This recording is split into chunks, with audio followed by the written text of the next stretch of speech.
स्वागत है आपका ईटी नाउ स्वदेश में। मैं हूं सृष्टि शर्मा और आप देख रहे हैं हमारी खास पेशकश एफएनओ जंक्शन। और इस शो में हम बात करेंगे एफएनओ के शेयर्स पे और आपको देंगे इंडेक्स पर स्ट्रैटेजी और साथ ही बताएंगे कहां ढूंढे लॉन्ग के मौके और साथ ही कौन से ऐसे स्टॉक्स पिक करें जहां पे एक शॉर्ट का ट्रेड हमें दिख रहा है। चलिए एक्सपर्ट से भी जोड़ेंगे, पर आइए उससे पहले जान लेते हैं मार्केट की 5 बड़ी बातें। सबसे पहले अगर देखें तो चौथा दिन है तेजी का। निफ्टी आपको 16,500 के पार निकलता हुआ नजर आया है। ये अहम स्तर था और इसके ऊपर निफ्टी को हमने जाते हुए देखा। वहीं बैंकिंग स्टॉक्स में भी आज जबरदस्त जोश है। निफ्टी बैंक में करीब 300 अंकों से ज्यादा की फिलहाल तेजी है, जहां पे SBI, HDFC bank, IndusInd bank के दम पर हम देख रहे हैं कि ये जो तेजी है वो लीड कर रहे हैं। कुछ और स्टॉक्स जैसे कि रिलायंस और ओएनजीसी भी आज 3 से 4% उछलते हुए नजर आए हैं। दमदार न्यूज फ्लो के चलते, जहां पे विंडफॉल टैक्स में राहत मिली है इन्हीं सभी कंपनीज को।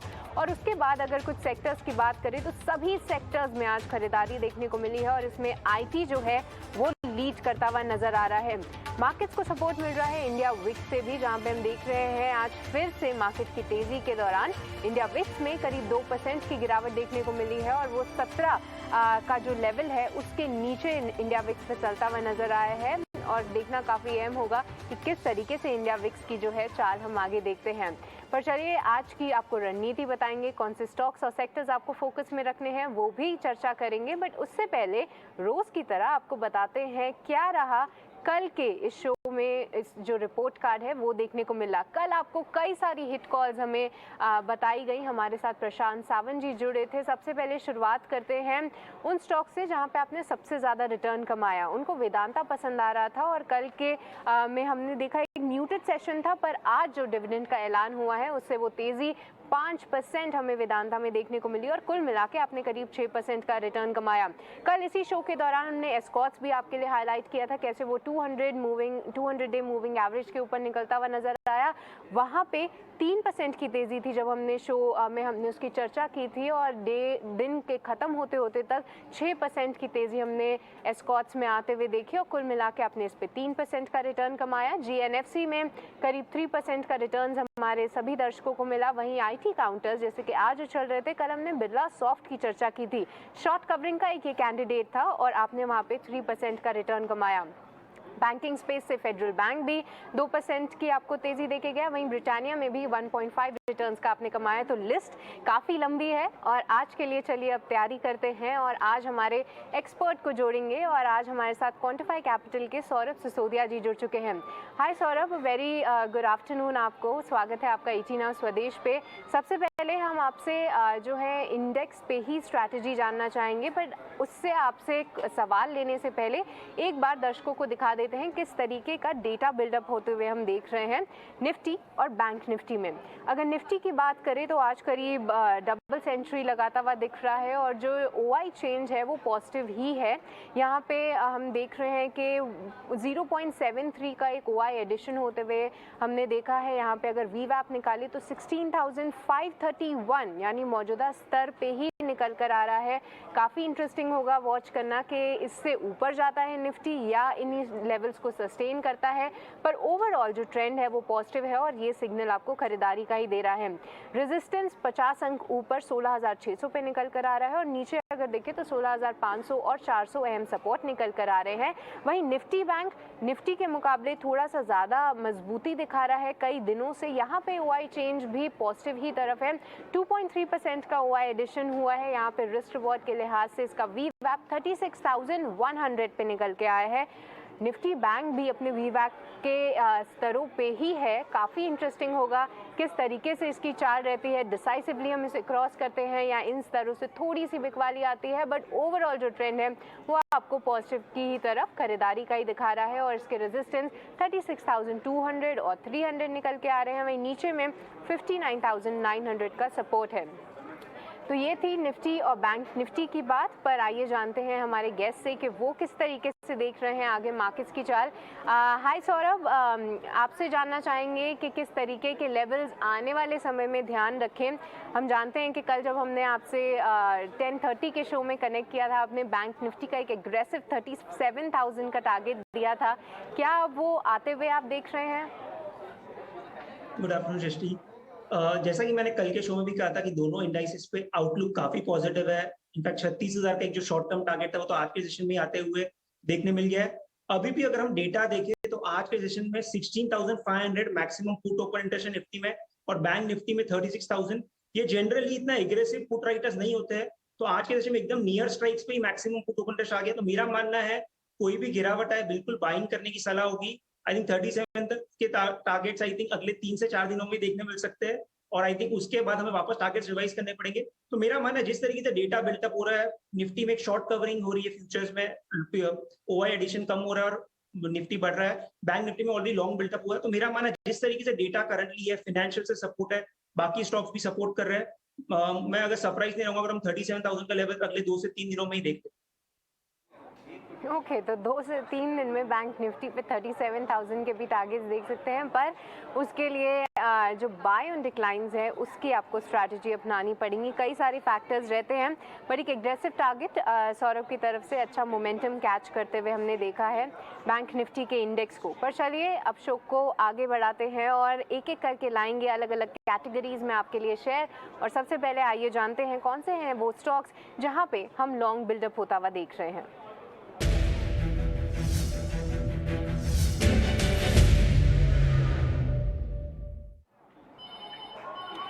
ताज़ा खरीदारी आपके लिए हम 3 स्टॉक्स में हाईलाइट कर रहे हैं, जो कि पिरामल एंटरप्राइज, अशोक लेलैंड और टाटा मोटर्स। 3 में से 2 काउंटर्स हैं जो कि ऑटो पैक से जुड़ी कंपनीज हैं, लगातार रफ्तार पकड़ती हुई नजर आई हैं। अगर पिरामल एंटरप्राइज की बात करें तो यहाँ पे पॉजिटिव हुआ एडिशन तो है ही, फाइनेंशियल स्पेस से करीब 6% का ये काउंटर रिटर्न दिखा चुका है। वहीं अशोक लेलैंड अपने 52 वीक हाई के आसपास है और अशोक लेलैंड का काफ़ी इंटरेस्टिंग चार्ट है, वो हम ज़रूर आपको थोड़ी देर में स्क्रीन पे दिखाएंगे। पर सबसे पहले पिरामल और अशोक लेलैंड पे सौरभ आपसे जानना चाहेंगे कि अगर इन 2 काउंटर्स में से किसी को चूज करना है तो कौन से काउंटर के साथ आप जाना चाहेंगे और कौन से टारगेट्स देखने चाहिए?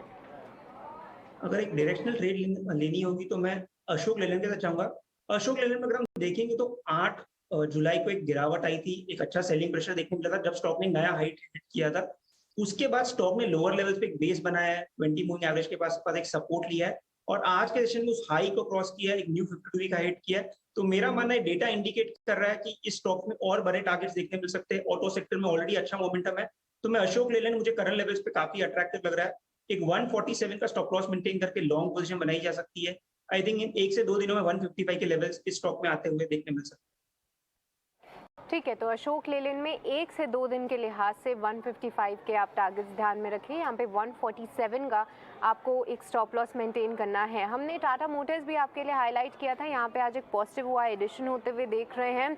कई सारे ऑटो काउंटर्स जो हैं वो हमने देखा है कि अपने 52 वीक हाई के आसपास जाके अब ट्रेड कर रहे हैं, बट टाटा मोटर्स 530 के स्तर से काफ़ी पिटा है, बट अच्छी रिकवरी है। बहुत इंटरेस्टिंग चार्ट पैटर्न है इसका, आइए थोड़ा सा अब उस पर नज़र डालते हैं। अगर हम देखें तो टाटा मोटर्स एक निचले स्तरों से एक अच्छा रनअप दिखाया। 3 मूविंग एवरेजेस यहाँ पे हमने आपके लिए हाईलाइट किए हैं, जो कि शॉर्ट टर्म में 20 डे मूविंग एवरेज, फिर 50 और 100, तीनों ही मूविंग एवरेज के ऊपर अब आपको टाटा मोटर्स जाते हुए दिखेगा। पर क्या ये जो स्तर है, इन स्तरों को अब टाटा मोटर्स क्रॉस कर पाएगा? आपने देखा है कि पिछले 4 बार से लगभग इन्हीं स्तरों से टाटा मोटर्स ने एक नीचे की तरफ अपना ट्रेंड डिसाइड किया है।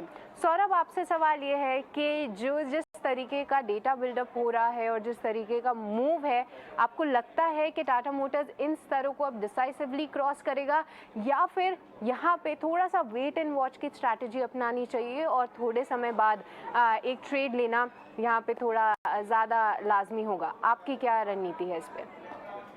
टाटा मोटर्स में हम देखें तो पिछले 2 हफ्ते में लगभग 12 से 13% का मूव आ चुका है। स्टॉक में जो ऑलरेडी तेजी थी, काफी तेजी ऑलरेडी आ चुकी है। आउटलुक अभी भी पॉजिटिव है, बट आई थिंक यहाँ पे रिस्क टू रिवॉर्ड थोड़ा फेवरेबल नहीं है, क्योंकि स्टॉक में पिछले 5 दिनों से कंटिन्यूस ग्रीन कैंडल्स बने हैं। तो जनरली जब ऐसा होता है स्टॉक एक कंसोलिडेशन साइडवेज प्राइस एक्शन में चले जाता है। आउटलुक अभी भी पॉजिटिव रहेगा, तो आई थिंक कोई भी गिरावट आए 450 के आसपास 2-3 दिन के कंसोलिडेशन के बाद एक फ्रेश एंट्री ली जा सकती है। किसी को अगर करंट लेवल पे एक एग्रेसिव ट्रेड लेना है तो 450 के स्टॉप लॉस से लॉन्ग पोजीशन बनाई जा सकती है। पर मेरा मानना रहेगा 3-4 दिनों तक वेट करें, स्टॉक को थोड़ा साइडवेज होने दे, मूविंग एवरेज को कैचअप होने की जरूरत है। उसके बाद आई थिंक एक और बड़े मूवमेंट इस स्टॉक में देखने मिल सकती है। पर डेरिवेटिव्स डेटा करंटली पॉजिटिव है और स्टॉक में 500 के लेवल्स भी आई थिंक जुलाई सीरीज में देखने मिल सकते हैं।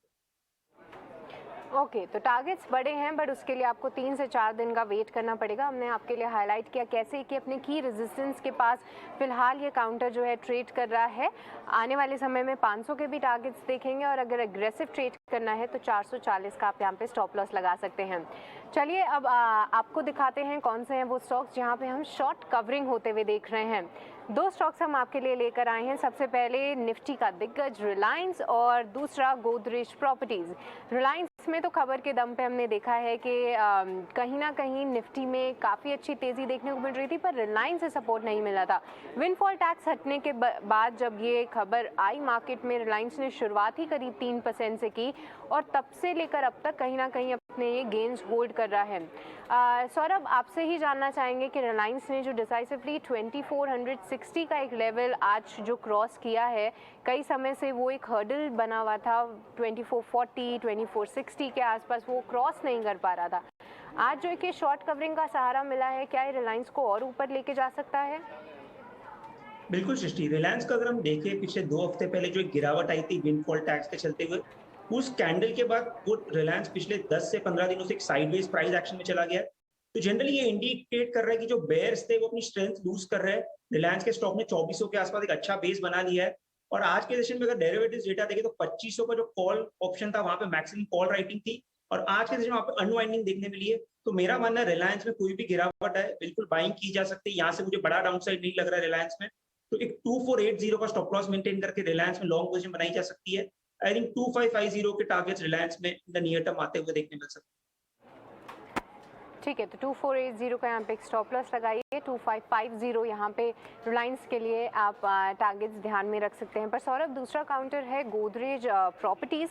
ये काउंटर भी आज काफ़ी अच्छी तेज़ी दिखा रहा है शॉर्ट कवरिंग के चलते। इस पे कोई राय आपकी? गोदरेज प्रॉपर्टीज देखें तो पिछले 2 हफ्तों से स्टॉक लगभग 10 से 15% बढ़ चुका है। तो I think risk to reward current levels पे लॉन्ग्स के लिए नहीं रहेंगे।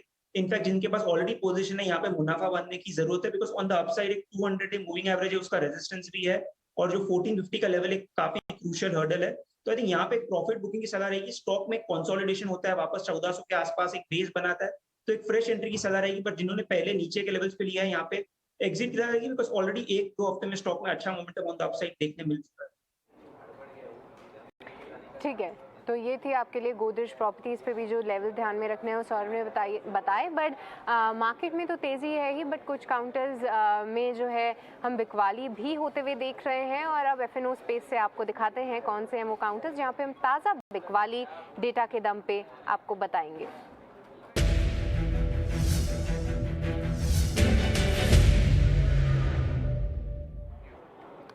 ठीक है, तो 2 काउंटर्स हम आपके लिए लेके आए हैं, एक ऑयल एंड गैस से जुड़ी कंपनी और दूसरा पावर से। तो एनर्जी स्पेस में आज थोड़ा सा प्रेशर है। एचपीसीएल में हम देखें तो करीब 2.4% की यहाँ पे हम गिरावट होते हुए देख रहे हैं। वहीं टोरेंट पावर करीब 2% हमें लुढ़कता हुआ नज़र आया है।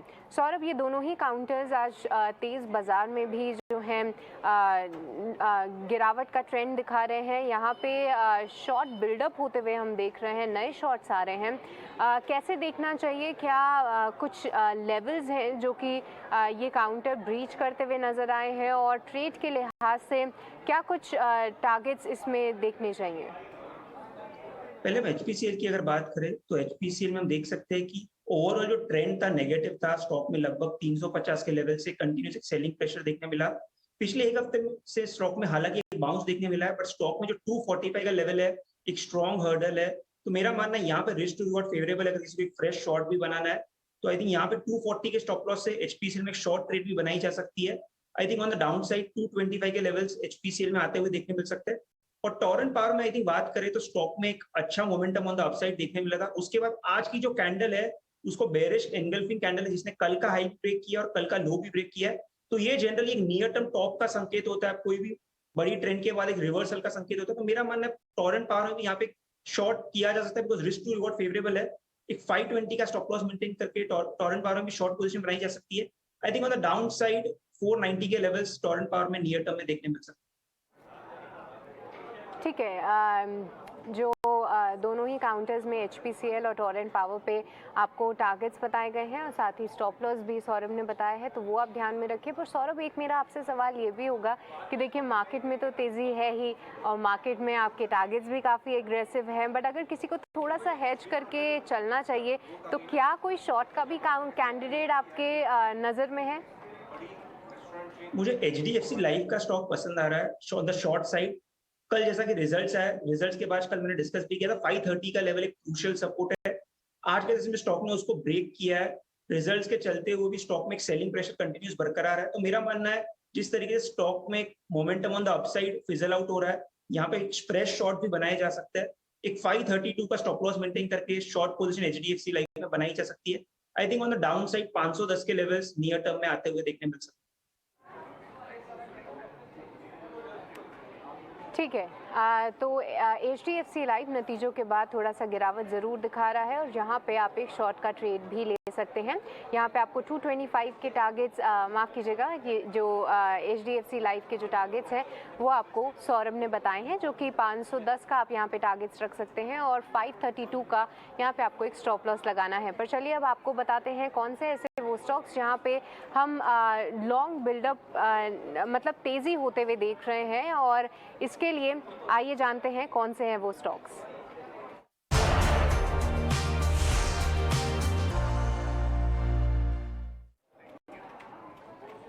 ठीक है, तो 3 काउंटर्स हम आपके लिए लेकर आए हैं। सबसे पहला अदानी एंटरप्राइज, दूसरा है AGM के दम पे आज हमने जो तेज़ी देखी है ITC में, और तीसरा काउंटर जो हमारे रेडार पे है वो है बंधन बैंक। अदानी एंटरप्राइज मार्केट्स में हमने देखा है कि वो 52 वीक हाई से कितना लुढ़कते हुए नज़र आए हैं, पर ये काउंटर अपना नया 52 वीक हाई लगा रहा है। हम इसका एक चार्ट भी अपने दर्शकों के लिए लेकर आए हैं। आइए अब उस पर ध्यान देते हैं और जानेंगे एक्सपर्ट से कि वो कैसे देख रहे हैं। सौरभ, हम देख सकते हैं कि जितने भी अपने की मूविंग एवरेजेस हैं उससे ऊपर निकलता हुआ ये स्टॉक नज़र आया है, बट जिस तरीके का ये टेक्निकल पैटर्न है उसमें आपको क्या लग रहा है कि और कौन से लेवल्स जो हैं अदानी एंटरप्राइज पे हमें ध्यान में रखने चाहिए? क्योंकि यहाँ से इन्हीं स्तरों से कहीं ना कहीं उसने गिरावट दिखाया था, फिर से रीटेस्ट करके अब वो उसको तोड़ने की कोशिश कर रहा है, बट 2-3 दिनों से उसका ये जो चैलेंज है वो हम देख रहे हैं कि वो 2-3 दिन से ट्राई कर रहा है कि अच्छे से इस लेवल को तोड़ दें।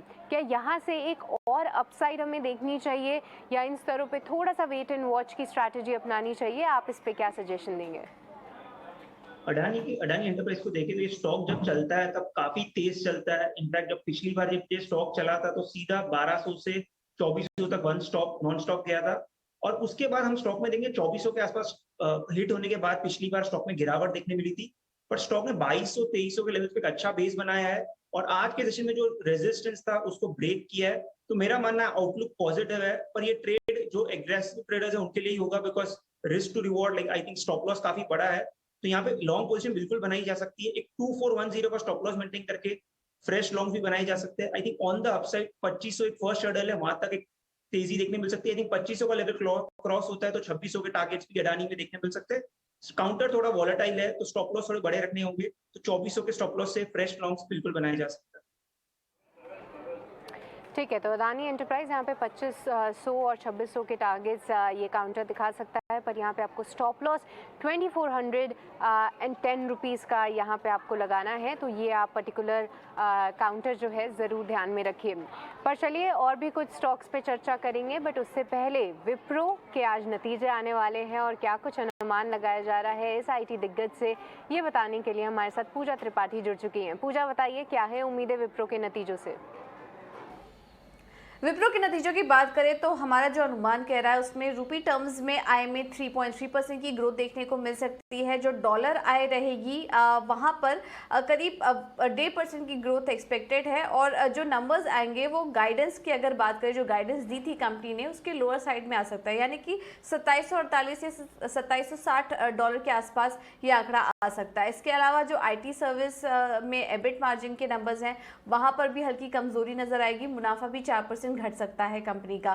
कांस्टेंट करेंसी में ग्रोथ में हमारा अनुमान है कि 2.3% की ग्रोथ देखने को मिलेगी। नजर रहेगी मार्जिन पर, जहां पर कि थोड़ा दबाव देखने को मिल सकता है। और अभी तक जो भी नतीजे आए हैं वहाँ पर हल्का प्रेशर भी हमने देखा।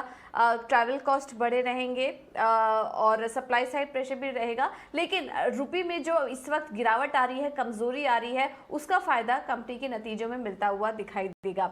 इसके अलावा डील पाइपलाइन कैसी रहती है, मार्जिन को लेकर किस तरह की गाइडेंस रहती है, इस पर हमारी नजर रहेगी। हम अनुमान कर रहे हैं कि करीब 17 से 17.5% के मार्जिन की गाइडेंस के नंबर आ सकते हैं। अगर उसके थोड़े नीचे आते हैं तो फिर वो नेगेटिव होगा और उसका नेगेटिव असर स्टॉक में भी देखने को मिल सकता है।